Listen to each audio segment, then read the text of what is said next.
Hey yo les dandas, c'est Benka, j'espère que vous allez bien. Je vais vous présenter tout mon équipement que j'utilise en Speedsoft. J'ai pris tout avec moi ici. Et d'ailleurs, si vous voulez en savoir plus, vous pouvez me rejoindre sur Instagram. Et de là, je vous donnerai toutes les informations dont vous avez besoin. Vous venez en MP. Je vais donner un avis par rapport à ce que moi j'ai. Et du coup, par rapport au ressenti que j'ai eu. J'ai pas pu utiliser beaucoup de choses pour l'instant. Ça fait que 3 mois que je suis dans le Speedsoft. Surtout, si vous voulez plus d'informations par rapport à l'équipement de Speedsoft, je vous laisse vous diriger vers la vidéo de By Théo qui reprend donc tout son matériel Speedsoft. Donc il a beaucoup plus de matériel et il a pu tester beaucoup plus de choses. Donc voilà, donc après cette vidéo, si vous voulez en savoir plus sur l'équipement Speedsoft, n'hésitez pas à aller regarder sa vidéo. J'ai commencé bien entendu l'Airsoft avant le Speedsoft. Donc quand je dis Airsoft, c'est Airsoft un peu loisir, un peu plus militaire. On le voit d'ailleurs là ici sur mes répliques. Mais là je vais vraiment vous présenter mon matériel de Speedsoft. Faites-le moi savoir dans les commentaires si ça vous intéresse. Que je vous montre tout ce qui est réplique et tout ce qui est mon équipement quand je jouais à l'Airsoft, d'ailleurs que j'ai gardé. Pour le moment je suis vraiment fixé sur le Speedsoft. Donc on va commencer tout de suite. Moi j'ai un gros sac qui est juste là avec tout mon équipement Speedsoft, et après une fois que je vous aurai montré ça, je passerai à mes deux répliques, donc qui sont le PA et ma M4. Tout d'abord avec les protections. Au niveau des protections, on est sur des genouillères, sur des coudières et sur un slide short. Au niveau de mes genouillères, j'ai des die, donc des genouillères die en L.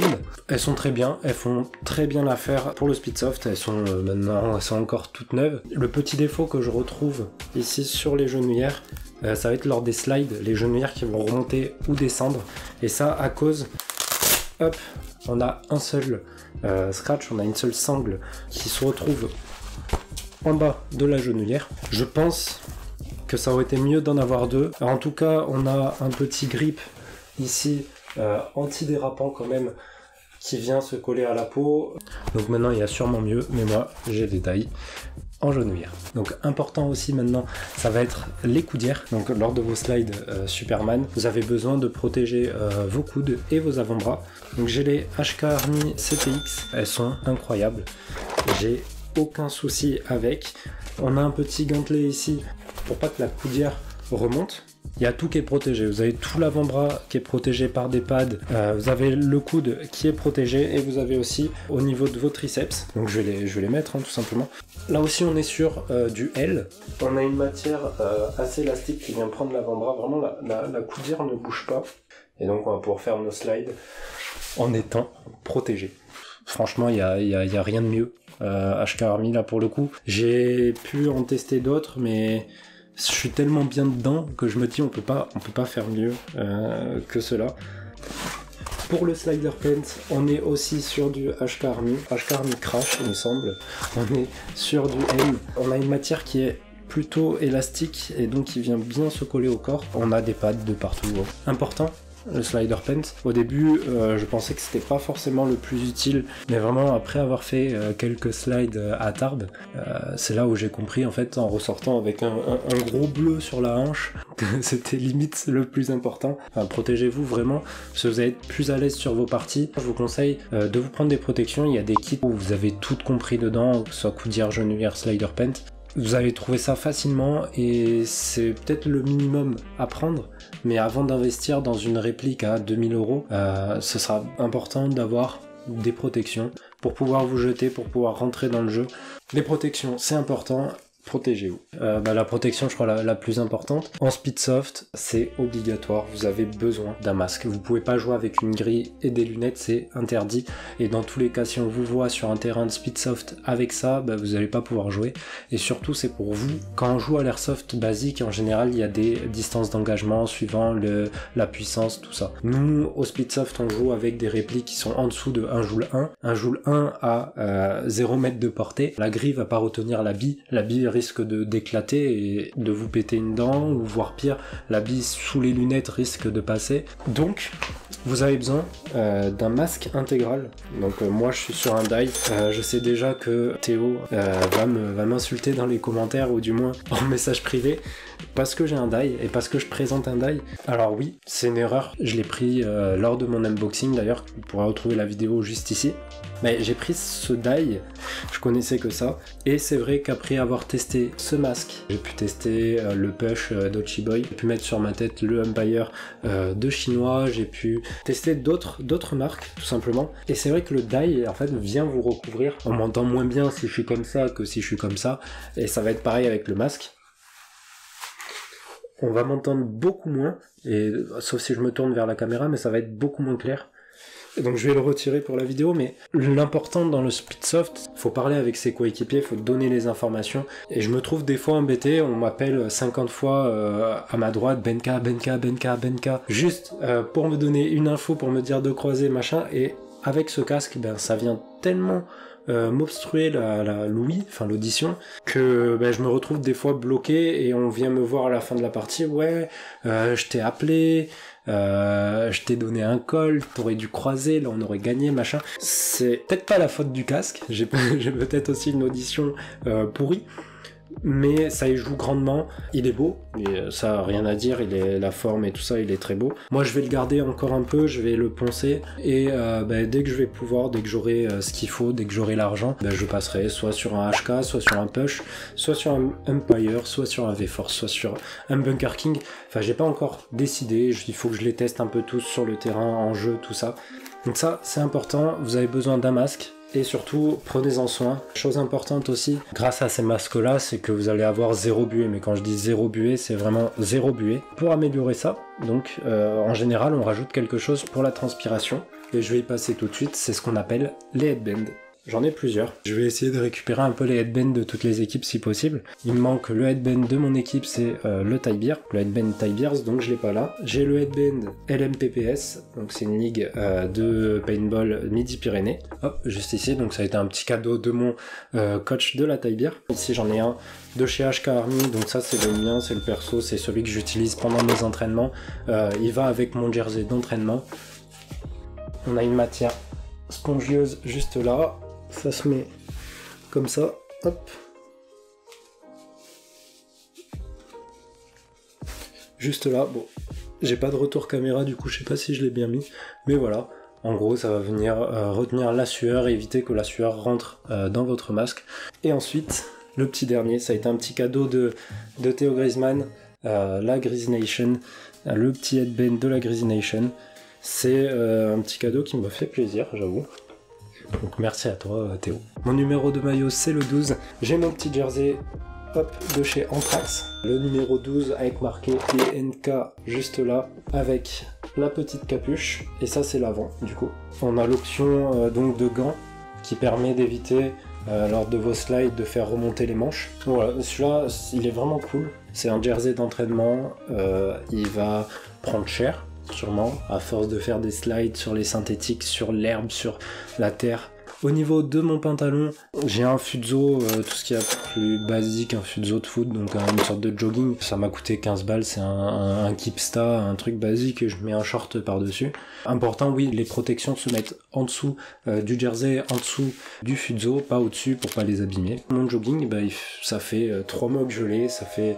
Allez, 2 mois que je le bourre en slide sur les synthétiques à Nantes et sur le synthétique à Tarbes. Aucun trou, aucun problème pour le moment. Bien sûr, après, je vais commencer à investir plus dans un jogger paint de chez HK Army, de chez Bunker King. Pour l'instant, je sais pas trop. Un truc qui est serré au corps parce que j'ai un pantalon de paintball que je mets pas. Attendez, je vais vous le montrer. Donc c'est un pantalon de paint. C'est les vieux pantalons de paint. J'ai eu ça sur Vinted à 40 €. Au final, je le mets pas, et je le mettrai si jamais je fais un peu de paintball. Il est très large, par contre il sera forcément très résistant sur les slides et tout ça. Ça c'est mon pantalon de paintball. Ensuite, autant aller jusqu'au bout des choses. Au niveau des chaussettes, je mets des chaussettes hautes, tout simplement pour venir protéger la malléole. Donc je mets des chaussettes de foot, et qu'est-ce qui va bien avec des chaussettes de foot? Des chaussures de foot, du coup. C'est mes crampons. Alors, je les utilise sur la terre meule quand il a plu, ou du moins sur la terre à Quinfonce-Grive. Par contre, sur le turf à Nantes, à la fabrique, je joue avec des chaussures plates. Vous pouvez jouer aussi avec des chaussures de futsal. De toute façon, ça, c'est mes chaussures de foot. Elles sont dégueulasses, elles sont sales. C'est des Kipsta, ça coûte 20 balles, 15 balles. Enfin, après si vous voulez investir plus dans des chaussures, c'est vous qui voyez. On passe ensuite à ma belt, j'ai une Cubisoft, donc que j'avais reçue dans ma vidéo Unboxing Speedsoft. J'ai pu la tester, ça fait maintenant 3 mois, elle est parfaite, j'ai eu aucun problème, j'ai aucun chargeur qui sont tombés, les chargeurs rentrent et ne ressortent pas. Sauf si vous tirez dessus, bien sûr, c'est le but. Elle est bien en M cette fois. Ceux qui ont vu la vidéo comprendront pourquoi je dis ça. Elle est très stylée. J'ai des petits stickers. J'espère que YouTube ne va pas me strike juste pour ce patch. D'ailleurs, pas stickers, mais patch. Hop. Ça, c'est ma mallette. C'est ma mallette, c'est là où j'ai toutes mes répliques. J'ai pris, donc c'est une mallette de chez Decathlon et j'ai tout ce qu'il me faut juste là. Je peux aller jouer directement. Si je prends mon masque, je peux aller jouer direct, je prends mes protections, je m'habille. J'ai juste besoin de ça.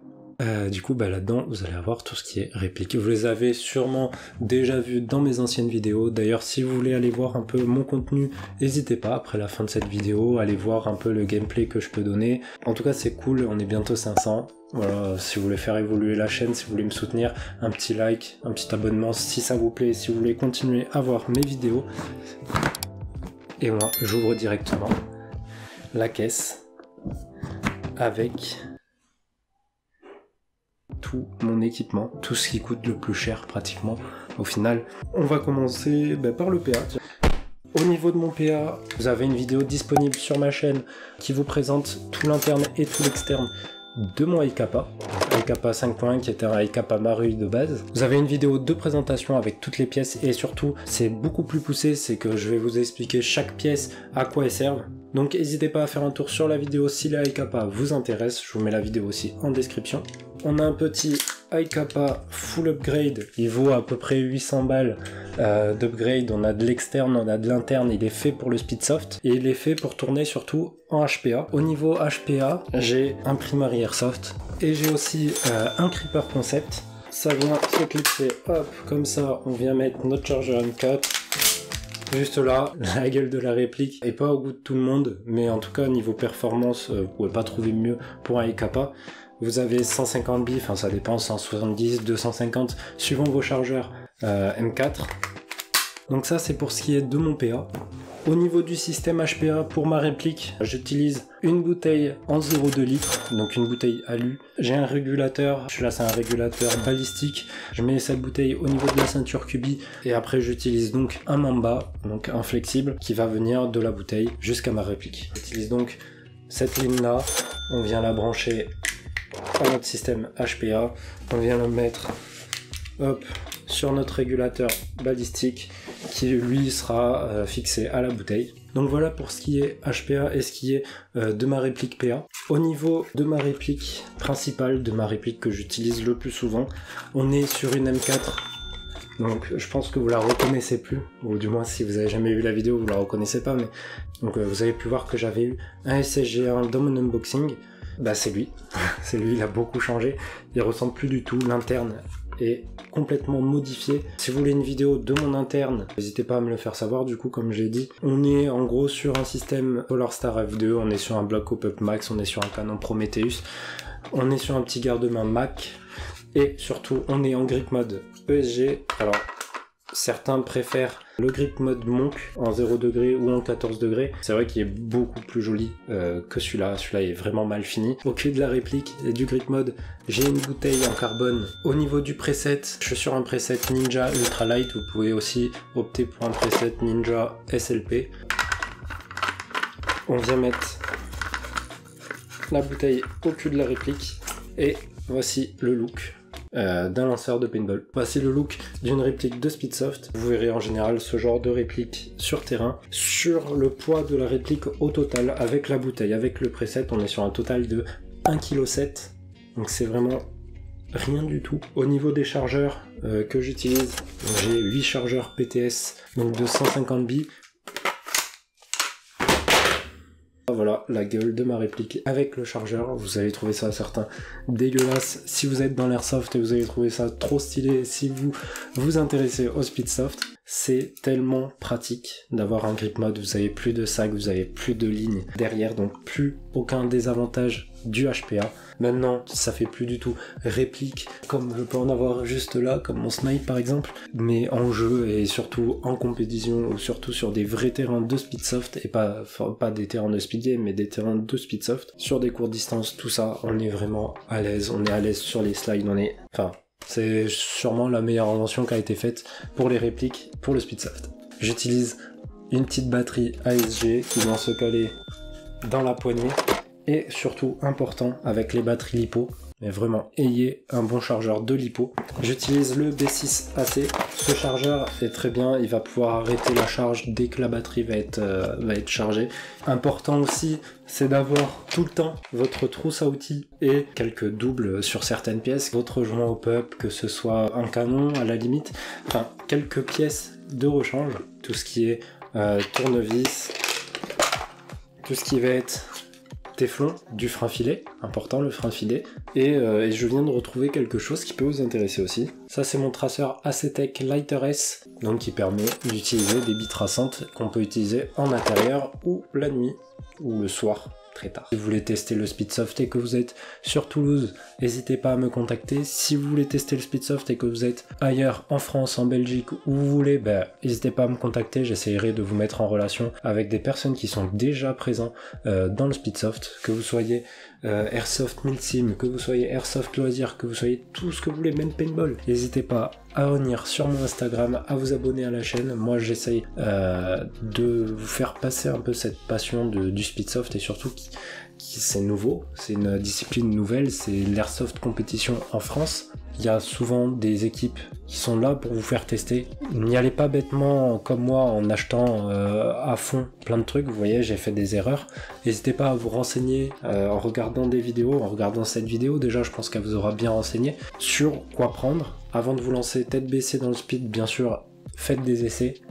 Si vous habitez par exemple à côté de Nantes, il y a la fabrique qui a un vrai terrain de Speedsoft, là-bas vous allez pouvoir jouer contre la Ouroboros, contre la Uplift, vous allez pouvoir jouer contre des grosses teams et surtout tester le Speedsoft. Je pense que c'est important de tester, je pense que c'est important de s'ouvrir à toute nouvelle discipline, malgré le fait que vous ayez une image merdique des Speedsofters ou du moins des speed gamers. Avant de critiquer, vraiment venez essayer. Vous pourrez dire j'aime pas, vous avez testé, vous pourrez dire j'aime pas. Vous pourrez jamais dire c'est de la merde parce que y en a qui le font, donc c'est bien pour certaines personnes, mais venez tester, faites-vous votre propre avis. C'est peut-être trop sportif pour vous, c'est peut-être pas assez sportif si vous trouvez que le Milsim est plus sportif. En tout cas voilà, moi je pense que la critique c'est pas ce qui fera avancer ni l'airsoft ni le Speedsoft. Bon, je pense que cette vidéo est assez longue, je pense même que c'est sûrement la vidéo la plus longue de ma chaîne pour l'instant. J'espère en tout cas qu'elle vous aura plu. N'hésitez pas à la partager aux personnes qui cherchent son équipement, qui cherchent encore à tester le Speedsoft. N'hésitez pas à mettre un like, n'hésitez pas à commenter, n'hésitez pas à vous abonner.